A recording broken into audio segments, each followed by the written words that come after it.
Meus queridos amigos, amados irmãos que nos acompanham aqui por esse canal, que a graça e a paz de Deus e também do seu Filho amado Jesus Cristo seja com todos vocês. No início de outubro nós iniciamos uma série de estudos sobre o homem, tratando do corpo, alma e espírito. Então aqui no nosso canal você encontra esses resumos relacionados ao corpo e também à alma. Estudamos sobre os 3 atributos da alma, que é o intelecto, que é a sensibilidade e a vontade. E hoje nós vamos começar uma série também de 3 aulas, tratando sobre o espírito humano, que é o centro da nossa vida. Então, é o Espírito que traz em nós o quê? A sede por Deus, porque nós somos criados à sua imagem e semelhança. Gênesis 2:7, o texto diz que formou o Senhor Deus o homem do pó da terra, a parte material, formou o corpo, e soprou em suas narinas o fôlego da vida, e o homem se tornou o que? Alma vivente.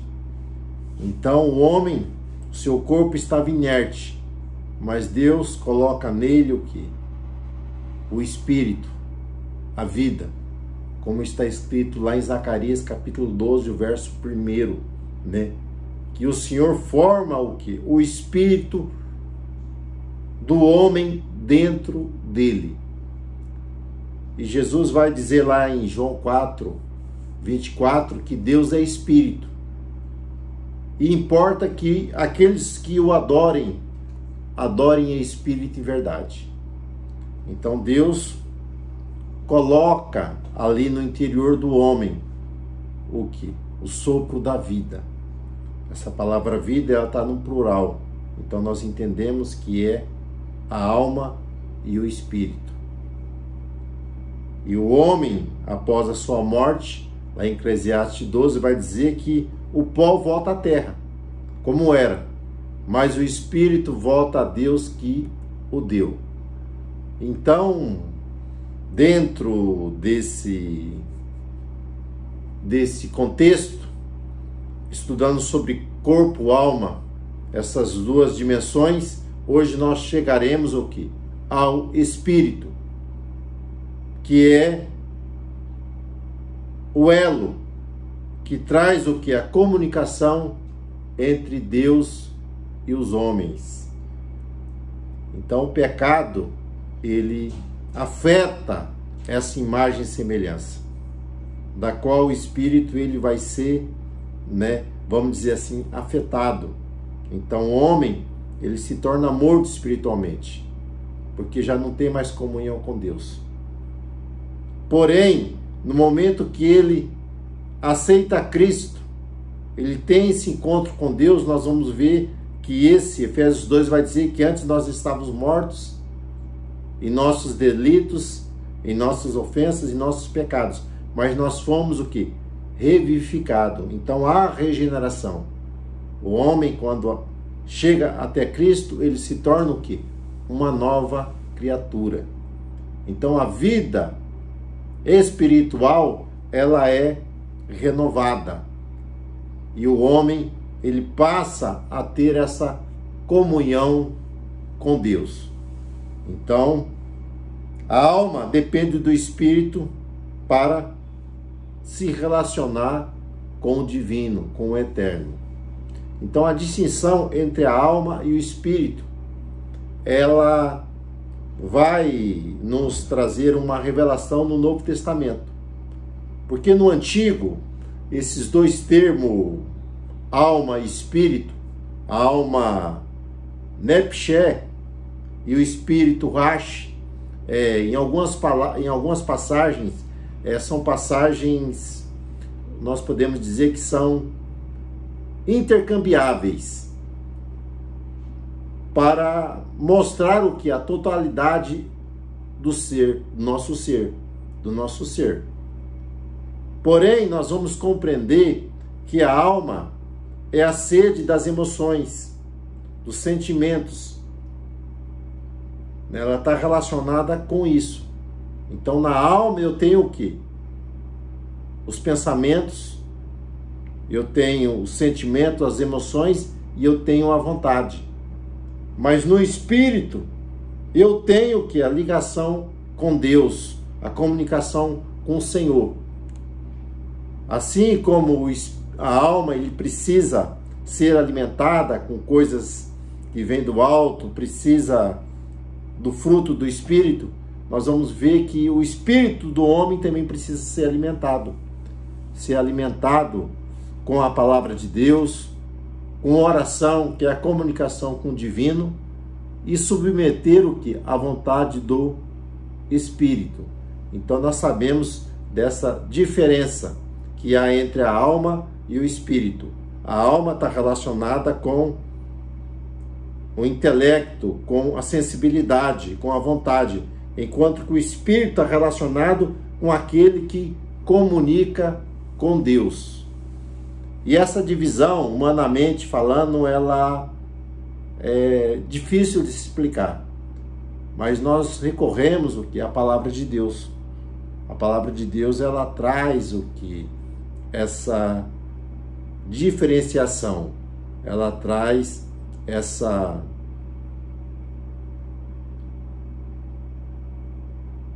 diferença que há entre a alma e o espírito.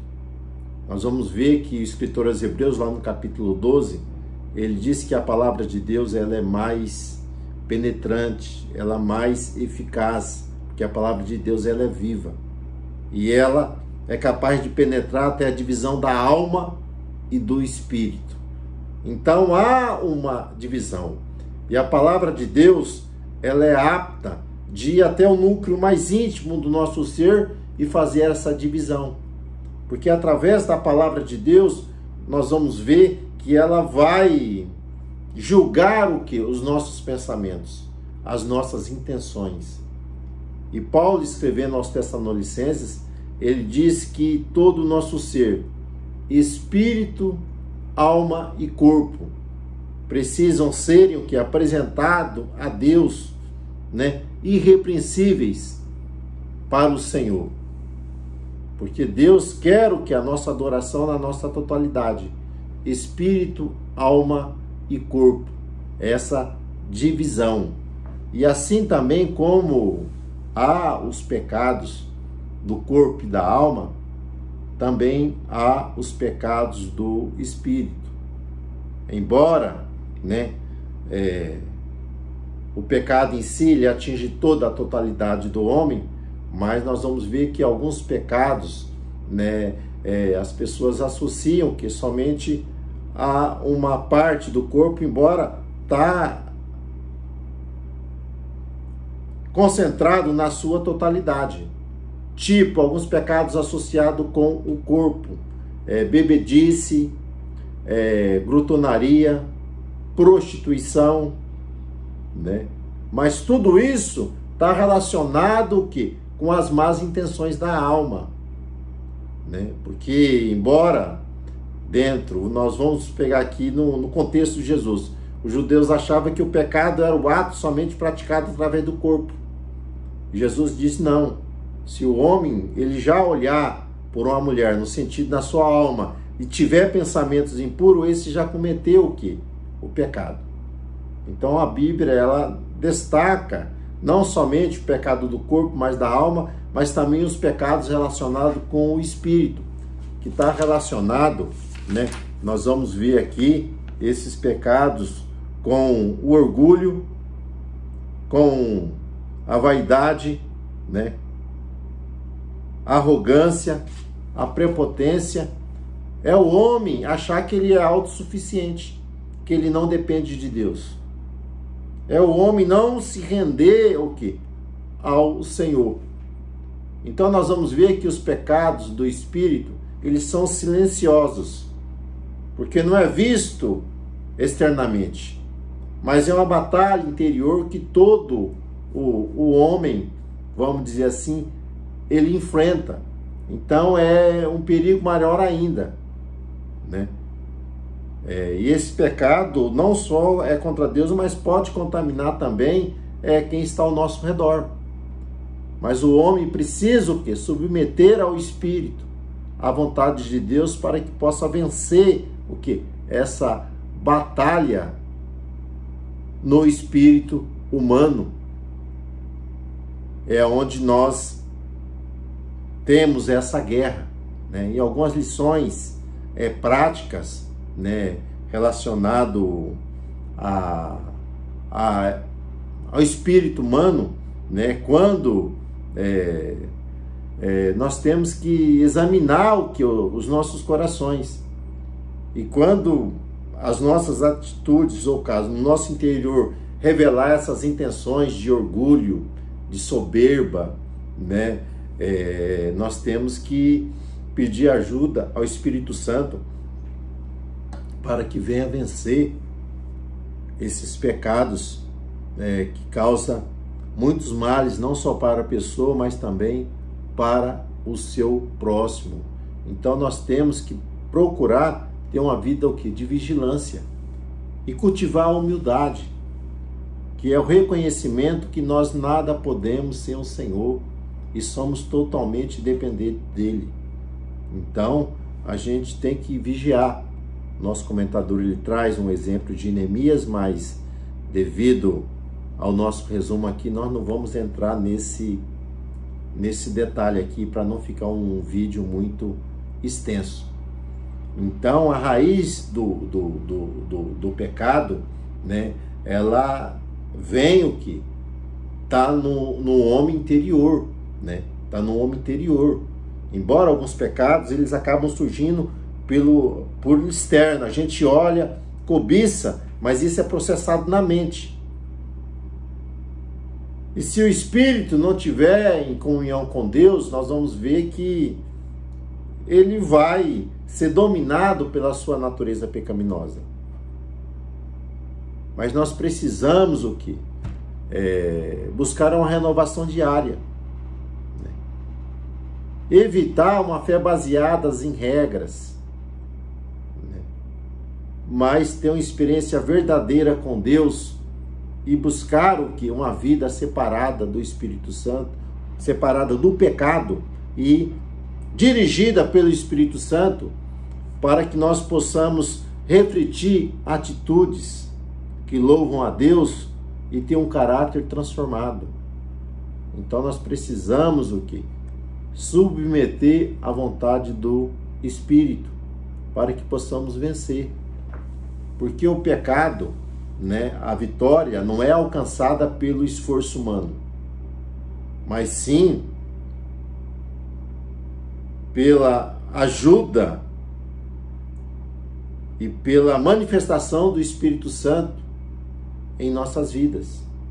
Porque nós somos salvos não é por mérito, é por graça, é por favor. Nós não temos mérito nenhum. Embora o pecado tenha o domínio sobre o homem natural, mas nós fomos renovados, fomos regenerados e nascemos de novo. Agora nós temos o que? O Espírito Santo, que nos capacita e nos habilita a vencer a força do pecado. Então, se nós estamos em Cristo, né, nós não estamos mais debaixo da lei, mas estamos sobre o domínio do Espírito. E essa liberdade espiritual, ela nos ajuda o que? A vencer essa força da pecaminosidade que nos assedia por todo lado. O que a palavra de Deus vai dizer em Filipenses, que nós temos que nos revestir o quê? Da mansidão, da humildade, para que possamos ter uma vida espiritual saudável e frutífera diante da nossa caminhada rumo às mansões eternas. E o homem, né, ele precisa, o nosso comentador ele aqui fala do novo nascimento, né? Ninguém é aceito diante de Deus baseado em status social, em conhecimento religioso, né? Em religiosidade, mas sim de reconhecer a Cristo como seu único e suficiente Salvador. Então o novo nascimento começa nesse reconhecimento dessa realidade, que nós somos totalmente dependentes de Deus e precisamos o quê? Dele em tudo. Nele nós somos salvos, nele nós somos regenerados, nele nós somos protegidos. Então o início do novo nascimento inicia o quê? Com o reconhecimento da soberania de Cristo. Porque sem esse novo nascimento, a religião, ela se torna o quê? Ela se torna vazia. Então, sem o novo nascimento, o homem, ele não pode o quê? Ele não consegue se conectar com o céu. Porque se o homem não nascer de novo, o homem não pode entrar no reino de Deus. Então, ele precisa, né, ser transformado. Então, a regeneração vai levar o quê? A uma adoração verdadeira. Porque quando Jesus encontra com a samaritana, ali em João, capítulo de número 4, que está o diálogo ali com a samaritana, nós vamos ver que Jesus, no diálogo com ela, ela pergunta, né, aonde é o lugar de adoração? Os judeus dizem que é em Jerusalém, nossos pais dizem que é aqui no monte, né? E Jesus mostra que a adoração não está presa a lugares, a tradição ou a símbolo religioso, mas sim a uma transformação interior que é operada pelo Espírito Santo. Então a verdadeira adoração vem de um coração transformado, de um coração quebrantado, que é a marca de uma rendição total a Deus, em contraste com a arrogância e com a prepotência humana, com a autossuficiência humana, porque nós nada podemos sem o Senhor. Então, o espírito quebrantado, ele trata de uma atitude interior de humildade, de arrependimento e dependência de Deus, né? As Escrituras, elas deixam bem claro muitos textos relacionados a isso. Lá no Salmo 51, né? O sacrifício para Deus é um coração quebrantado, um coração contrito, né?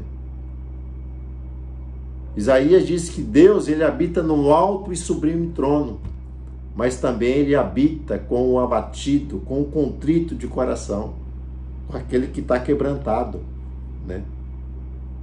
Então, o pobre de espírito, o que treme a sua palavra, é esse que Deus se manifesta e habita nele. Então nós compreendemos aqui, nesse diálogo com vocês, que a natureza humana, né, no caso a alma, o espírito, ele é a parte mais profunda dessa tricotomia que há no homem, corpo, alma e espírito. Porque o espírito foi criado para se relacionar diretamente com Deus. E o pecado quebra essa aliança, essa comunhão. Mas Jesus veio trazer o que? Essa regeneração. E essa regeneração, ela começa o que? No interior. Onde o homem é vivificado. E ele pode experimentar essa comunhão com Deus e ser santificado pela palavra e pelo Espírito Santo, para que possa adorar a Deus em espírito e verdade. Então que Deus vos guarde, Deus vos abençoe, né? Nas próximas 2 outras aulas nós estaremos trazendo mais esclarecimentos sobre o espírito humano. Então fique na paz.